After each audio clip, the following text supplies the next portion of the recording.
नमस्कार दोस्तों, संभव दूत में आपका स्वागत है। आप देख रहे हैं संभव दूत न्यूज। सत श्रीकाल, अदा, मैं हूं महेश कुमार। आज मैं पहुंचा हूं लाल बाबू यादव, जो कि यहाँ पे एक बिजनेसमैन है और अपने घर गणपति बप्पा को आगमन किए हैं। तो मैं उनसे ही पूछना चाहता हूं कि वो कितने वर्षों से करते हैं और गणपति पूजा से उनको क्या लाभ मिला है। बोले हमारे दर्शक को आप अपना नाम बताइए। मेरा नाम है जीवज लाल बाबू यादव। हम सर के साथ ही बिजनेस करते हैं और हम 11 साल से लगभग रख रहे हैं गणेश भगवान जी, और हमको बहुत श्रद्धा मिला, बहुत पुण्य मिला है ये भगवान रखने से, और बहुत कुछ अच्छा मिला है और पुण्य बहुत मिला है। बिजनेस में बहुत तरक्की हुआ है। गणपति बप्पा के पूजा करने के बाद ही आपका लगता है कि तरक्की हुआ है? नहीं सर, ऐसा तो नहीं है, बट हम अपने श्रद्धा से रखते हैं, मन से रखते हैं और हमारे सब उत्साह आता है। हमारे बीच लाल बाबू यादव जी हैं, तो उस शब्द गणपति के विषय में की क्या बोलेंगे? सर, हमको बहुत अच्छा लगा। 12 साल से रख रहा हूँ गणपति जी को और उससे बहुत अच्छा लग रहा है। बहुत खुशहाली रखते हैं, बिजनेस तरक्की हुआ है, हर चीज़ अच्छा हुआ है। आप कितने दिन गणपति रखते हैं? 5 दिन के रखता हूँ सर, 5 दिन से 5 दिन को गणपति रखता हूँ। कल संडे को विसर्जन होगा। हमारे बीच इनके पूजा कराने वाले पंडित जी हैं, तो पंडित जी से भी गणपति के विषय में दो शब्द पूछना चाहता हूँ। आप सभी दर्शकों को हर हर महादेव। गणपति पूजा एक भारतवर्ष में बहुत बड़ा त्यौहार है, जो कि महाराष्ट्र राज्य के लिए एक विशेष त्यौहार है। वैसे तो गणपति किसी राज्य की नहीं है, वो तो पूरे विश्व की है और पूरे भारतवर्ष की और पूरे विश्व की है। लेकिन ऐसा होता है ना कि किसी किसी राज्य में कोई पूजा का विशेष दर्जा मिल जाता है। जैसे महाराष्ट्र में गणपति बाबा का पूजा होता है, उस पर बंगाल में कलकत्ता में जाइए तो दुर्गा जी का पूजा होता है, हमारे बिहार में आइए तो छठ पर्व होता है, जो महापर्व के नाम से जानते हैं। वैसे गणपति भगवान को निर्विघ्नकर्ता कहा गया है। तो किसी भी प्रकार के निर्विघ्न हो या विघ्न बाधा हो, वो हर लेते हैं। इसका साक्षात प्रमाण है। आप कभी छोटा सा एक देखिएगा, यानी कि आपको शिव कांड करके है, उसमें दिया गया है कि माता की रक्षा के लिए शिव जी, गणेश भगवान अपना यानी कि नाक कटवा लिए, लेकिन माता की रक्षा से हटे नहीं। चाहे उनके पिताजी भी लंबा संघर्ष किए, बहुत बार बार समझाए, जब क्योंकि गणेश भगवान गौरी पुत्र गणेश है, तो गौरी पुत्र हुए तो शिव पुत्र भी हुए। लेकिन जन्म के समय शिव जी को यह नहीं पता था कि ये हमारे भी पुत्र है। हालांकि पता रहता कि ये हमारे पुत्र है तो इन्हें किसी प्रकार की उपद्रव नहीं कुछ होता है, लेकिन इन्हें नहीं पता था कि हमारे पुत्र है।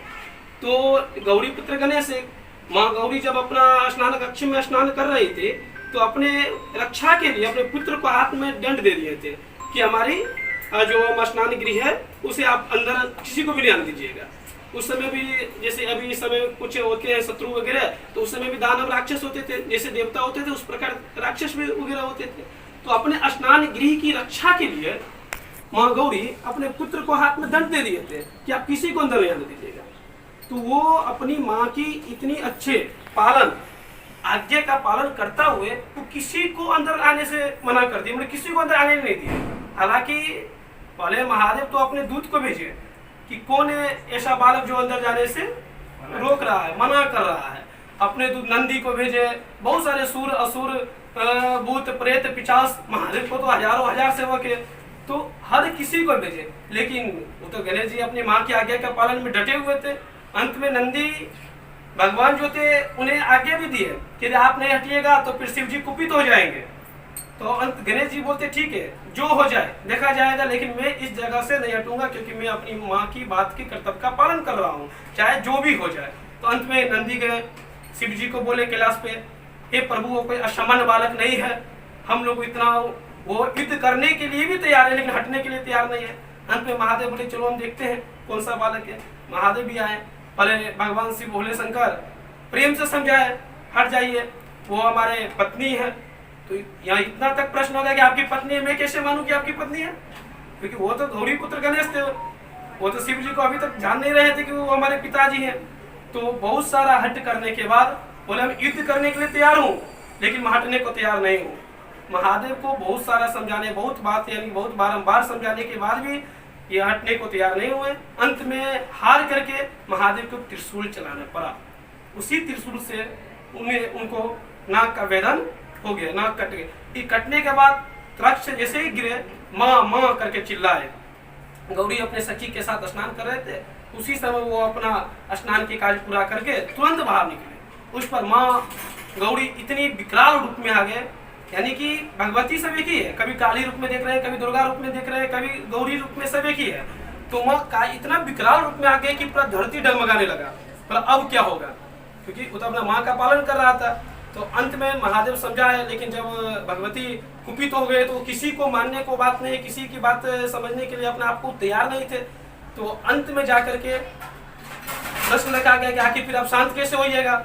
तो फिर बताया गया कि जिस प्रकार मेरे पुत्र का नाक काटा है, तो देखिए हाथी, यानी कि वो हाथी बोले नहीं, वो डायरेक्ट दिशा बता दिए कि जो भी जंतु उत्तर दिशा में यदि सोया होगा, उसी जंतु का, उसी मानव, चाहे मानव हो चाहे जंतु चाहे कोई, उससे मतलब नहीं है, उत्तर दिशा में सोने वाले कोई भी जंतु होगा उनका आप काट के लाइए और हमारे पुत्र को फिर से जिंदा कीजिए।